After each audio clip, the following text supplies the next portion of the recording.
ကျွန်တော်တို့ဒီ player base ကဆောင်းရမ်းကိုနည်းနေပြီးတော့ဒီဟာကိုဒီခုလာမဲ့တနေ့နှစ်အတွင်းမှာဖြစ်ရှင်းတယ်ဆိုလို့ရှိရင်တေချာပေါက်ထိုင်းကကျွန်တော်တို့ကြော်တက်မှာဆိုတဲ့ခံစားချက်မျိုးကျွန်တော်အပြည့်အဝရတာပေါ့နော်။ဘာဖြစ်လို့ပြောလဲဆိုလို့ရှိရင်လက်ရှိထိုင်း MS လုပ်မယ် season 1လို့စပြီး announcement official လုပ်လိုက်တဲ့အချိန်မှာဒီသူတို့ပြည်တွင်းမှာရှိရဲပေါ့နော်ကျွန်တော်တို့ influencer တွေ gaming influencer တွေ streamer တွေ caster တွေအများကြီးပေါ့အကောင်လုံး welcome ဖြစ်တယ်ပြီးတော့အဲ့လို organization strong နဲ့ထိုင်းကmobile legend ပဲမရှိတာတိုင်းမှာ other game တွေအကုန်ရှိရဆိုတော့အဲ့ other game organization တွေအကုန်လုံးကအခု MSN နဲ့ partnership လုပ်ပြီးတော့သူတို့အခိုင်မာတဲ့ base တွေကိုယူထားလိုက်ပြီးတော့ဒီ player တွေစပြီးတော့သွားနေပြီထိုင်းနေရာမစော့လို့နော်ခင်ဗျာထိုင်းမှာနေရလို့ဆိုတိမယ်တင်တယ်ဟိုတခြား other game တွေကျွန်တော်နာမည်တော့ထည့်မပြောတော့အဲ့ game တွေမှာဆိုရင်ထိုင်းနေရာသူတို့တကယ်စော့တဲ့ game မှာဆိုသူတို့တကယ် strong နေထိုင်းနေရာ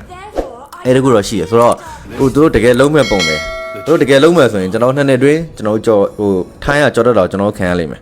နော်အဲ့ဒါကြောင့်မလို့လက်ရှိဒီ player base ကိုချဲ့ဖို့အတွက်သွားသိနေပြီလို့ထင်တယ်ကျွန်တော်မြင်တော့အဲ့လိုမှမဟုတ်ဆိုရင်တေချာပေါက်ကြံခဲ့လိမ့်မယ်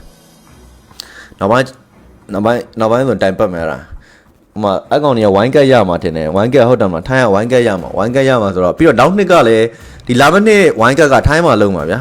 ဒါဆိုရင်တော်တော်သိတာတယ်ဒီမှာထိုင်းကိုဆောင်ရမ်းအဲ့ထိုင်း market ကိုဗျာဒီ mobile legend ကချဲ့နေရမယ်အရန်သိတာတယ်ထိုင်း market မှာ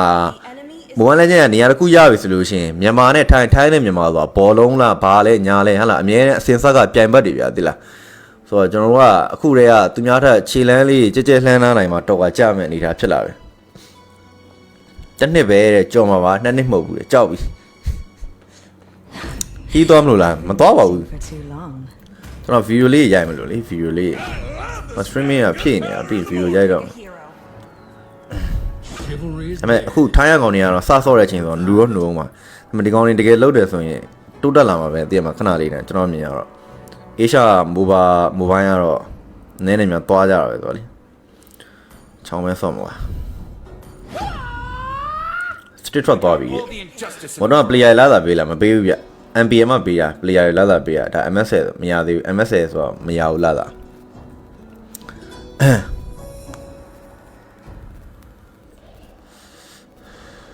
ချောင်းပရိုလေးပေါ်ပါတယ်အဲ့ချောင်းပရိုလေးကမြန်မာတွေဗျထိုင်းရောက်မြန်မာတွေဆော့တာအဲ့ဒါ mobile legend ကထိုင်းမှာအဆော့နေအခုမှ officially ဒီ game က developer တွေကအခုမှစပြီးတော့အဲ့မှာတရားဝင် league system လုပ်မယ်ဆိုမှသူတို့အခုမှထဲဝင်စဆော့တာဘယ် player ဘယ် professional player မှ league မရှိတဲ့ပြန်ပွဲတရားဝင်ပြန်ပွဲမရှိတဲ့ game ကိုဘယ်သူမှမဆော့ဘူးအချိန်ပေးပြီးတော့အကြာကြီးပေါ့အခုကတော့တရားဝင်ပြန်ပွဲရှိဖြစ်တော့ကြောင့်မလို့ဆော့တော့မှာ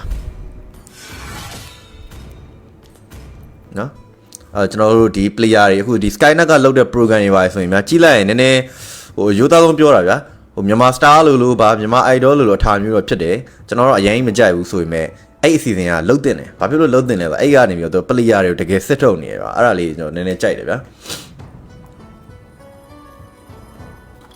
ရောအဲ့လေးကြိုက်တယ်အဲ့ဒါမျိုးလေးများများလုပ်မယ်ရှေ့မှာလည်းဒီ variety တို့ပြီးသွားရင်ပါလဲ Europe မြန်မာတို့ပါလို့လုတ်ခဲ့တယ်လေအဲ့လို player တွေအဲ့လိုမျိုး scout ပြီးတော့သိရမှာသူတို့အပြင်မှာ advance တွေလုပ်ပြီးလုပ်တဲ့ဟာအဲ့ဒါကြီးတော်တော်လိုနေပြီ academy တွေလိုတယ်ကျွန်တော်တို့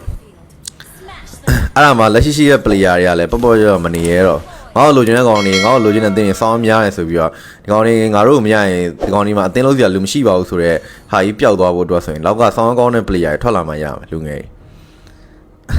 ပန်ရှင်တွေကလည်းမရှိသုံးတဲ့ပုံစံတော့ဖြစ်နေရလို့နည်းနည်းခံစားရတယ်ကျွန်တော်